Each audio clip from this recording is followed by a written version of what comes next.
Today, our topic is dash cams. Do you really need one? We're going to explain what to do, how to buy, how to choose dash cams, how to use them, everything about dash cams explained. So, today we'll be exploring dash cams and how they help us in everyday driving situations. We'll also learn how to choose and use them. So, table of contents. First, we'll learn what dash cams are, types and features of dash cams, setup and compatibility, costs and fees, and finally the pros and cons. So first, what is a dash cam? A dash cam is a camera, sort of like the camera you have on your phone or your webcam. But instead of being made for an electronic device, it's made for your car. It records you while driving. It is usually mounted on your windshield or dashboard. So sometimes you stick it up to your windshield, depends on the camera type, and it stores video footage. So dashcam is a small camera placed in your car that records video while you drive.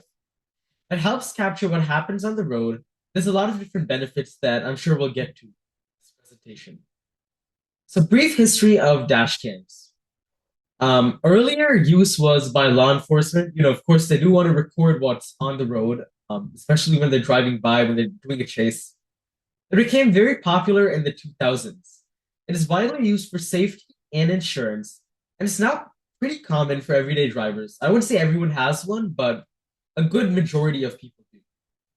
Dashcams were first used by police vehicles, but over time they're more affordable and are now commonly used by drivers for safety and convenience. So, how do dashcams work? Dashcams record video continuously. They save the footage that they record to a memory card. They loop and overwrite old footage, and they start automatically when driving. So basically, you turn your car on, dash cams would also automatically start, or maybe you have to press record in older dash cams. They save footage in a memory card. So you would have to purchase a small SD card, insert that into your camera, and it would record to that. And if there's a time where all the storage in the memory card gets filled up, then the new footage would override the old footage. So it's sort of going to be like what's stored in the memory card is probably the last 6 months, say. So everything in the last 6 months is stored, and the newer the footage is, it overrides older footage past that 6 month period. That's just one example of how it works.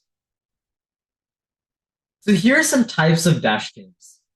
There are different types of dash cams depending on what you want to record. Some only record the road ahead, while others record inside or around the car. You can get a front-facing camera. These are usually the cheapest, probably. Also the most accessible to use. You just stick it on your windshield, and it should show you what's in front of the car. Front and rear cameras. These are cameras that have a front-facing camera and a back-facing camera. So there's one feed for the front part of what's happening on the road. There's also another feed for what's happening inside the car. These are like probably mid-price, honestly, in my opinion. Then you can also get interior only cameras. These only record the cabin. These are probably more useful if you're part of a rideshare service, right? Like Uber or Lyft, for example. Then you can use interior cameras. You record what people who ride your car are doing. Then probably the most ambitious type, but also most expensive, are 360-degree cameras. There are companies like Insta360. Also, some action cameras like GoPro. They make these 360 cameras, and basically they record everything. So their camera records the front, sides, and then also the back. So you can see everything in a 360 degree field of view. These are also the most expensive. So, like I said, front-facing cameras record the road ahead, the most common type, and good for basic use. They're the simplest option, easiest to set up and find, and they're useful for recording accidents or road events in front of your car. A dual dash cam.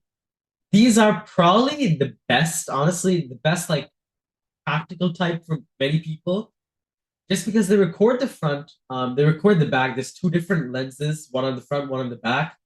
It's pretty simple in terms of design, for example, but it's like mid-price. So I just feel like you could use this a lot. You don't have to have those 360-degree cameras.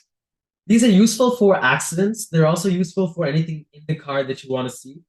And dual dash cams record both the front and rear of your vehicle, giving better coverage in case of accidents. Interior dash cam. So, like I said, records inside the car, good for rideshare drivers, and adds extra security. So, if someone's going to be coming into your car that you don't know, for example, rideshare, like this example shows, interior dash cams are very useful for those people. Finally, the most advanced type. We talked about 360 dash cams, records all angles, full coverage, and the more advanced option, also more expensive. One underrated benefit of 360 dash cams is they can record side accidents. So if someone rams into your car from the side, right, maybe the front and back camera doesn't cover it, or only front camera does it, then the 360 cameras can help. So here's some key features to look for.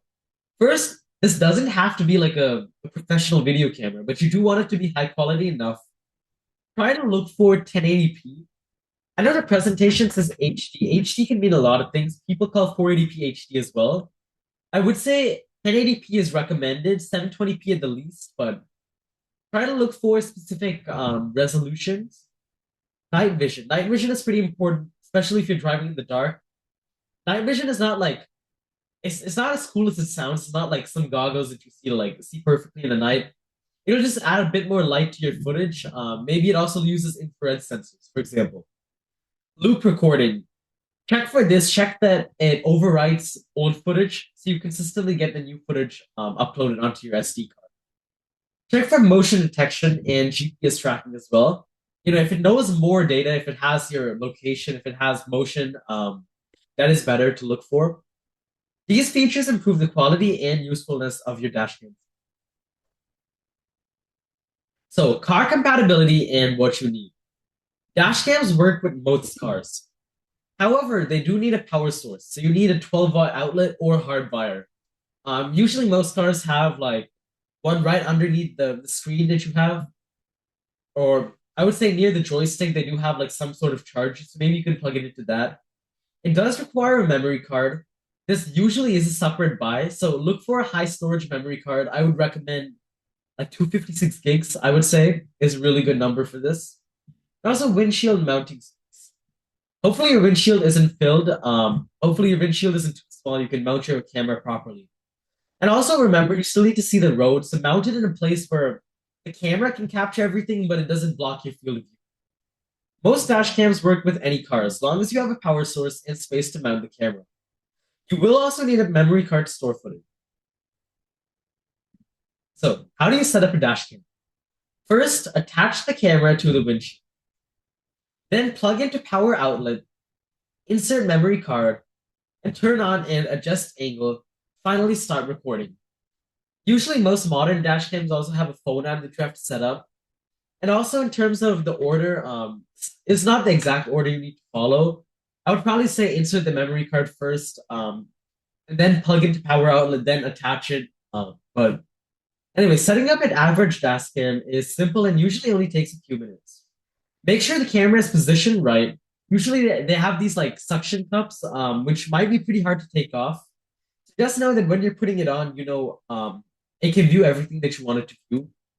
Also hold on to the box in case you have any issues and need to return. So what are the costs of dash cams? Dash cams can cost a lot to a little depending.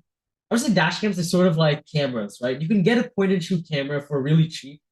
Will it be the best? No, it can still do the basic function of taking a photo. You can also get super high-end cameras, maybe like 5,000 bucks. You can spend so much on a camera, but you probably don't need all that. So I would say look for mid-range options. Here are the prices. For basic dash cams, you can get them down to, I've seen some dash cams at like 25, 30, honestly, but you can get them under 100 bucks for basic dash cams. Mid-range dash cams from 100 to 250. If you can afford it, this is probably the perfect area to land in. You have confidence that it lasts, but you're also not like using features that you don't really want. Then you can always get premium dash cams, the 360 ones that I talked about. You can get those from 250 to 500 plus. But again, most people probably won't need those unless you're a specialist. So here are the fees and subscriptions. One important thing, look for dash cams with no monthly fee, or really you just want like a one-time purchase and then it's ready to go. So try to avoid monthly fees. You can also take cloud storage plans in case you don't have a big enough SD card or you want to spend on cloud storage. You would take this. There are also some app features that may cost extra money. So most dash cams hopefully would not have monthly fees. However, some brands offer optional upgrades that may require a subscription. So now, when are dash cams useful?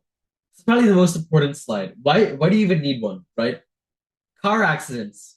If you have a car accident, if you unfortunately run into one, you do want footage of how the car accident happened, and this leads to the next one, which is insurance claims.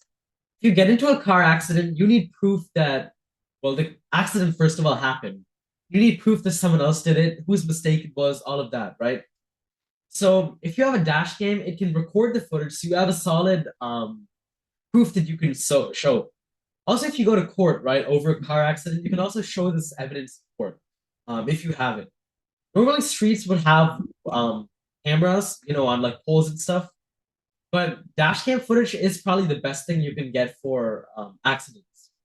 Also, parking incidents and road safety. Also, really important if someone's trying to like steal your car, some malicious activity, then dash cam footage would be really useful in tracking them down. So dash cams are most useful when you need proof of what happened. So finally, here are the pros and cons of dash cams.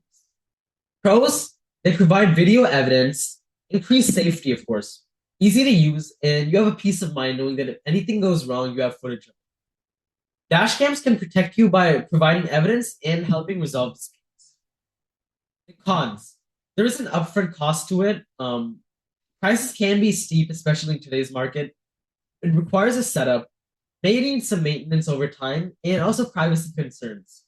And if you're not buying a trusted dash cam, which I do recommend you to buy, if you're going to go with a really cheap dash cam, then you might also have some privacy concerns. Who's accessing the data? So while useful, dash cams do require some setup, some maintenance. Overall, they're not something you can just set up and then go forever. You do need to add some stuff to it. Of course, add your SD card, retrieve it when needed, set up everything. So it will take some time, but hopefully it's worth. That's your decision. It's worth it or not. So here's some common mistakes. First of all, not using a memory card. Again, I really want to stress this. You really need a memory card to record anything. Otherwise, unless you have a cloud storage plan, nothing is going to be recorded. So it's just going to be a useless piece of hardware. Also, poor camera placement. If you angle the camera in a specific way where you can't see everything, now the point of buying a dash cam is so you can see as much of the road as possible. So try to ensure that when you're setting it up. Forgetting to check footage, always do a test run when you set a dash cam up for the first time. Don't just assume it works. Of course, some dash cams may have faults in them. So make sure everything is 100% before you start using it. Finally, not securing the power cable. Maybe your power cable is loose, maybe it's broken, maybe it flies off. I don't know what happens, but just make sure your power cable is good. Make sure everything's for your use. So it should be mounted on the windshield, usually behind or near the rear view mirror. So it does not block your view, still captures the road safely. Try to keep wires tucked along the edges of the windshield for safety. Also be aware of local laws. At least in the US, dash cams are pretty much legal. But depending on the country you're in, where you are, where you're going, dash cams may be illegal. For example, if you're going into like a government installation, maybe a base or something, could be illegal there. So always remember to check that. Next, do you really need a dash cam? If you're a frequent driver, you might want a dash cam. If you want extra protection, maybe. If you're an occasional driver, I would say I would lean on the side of no, honestly.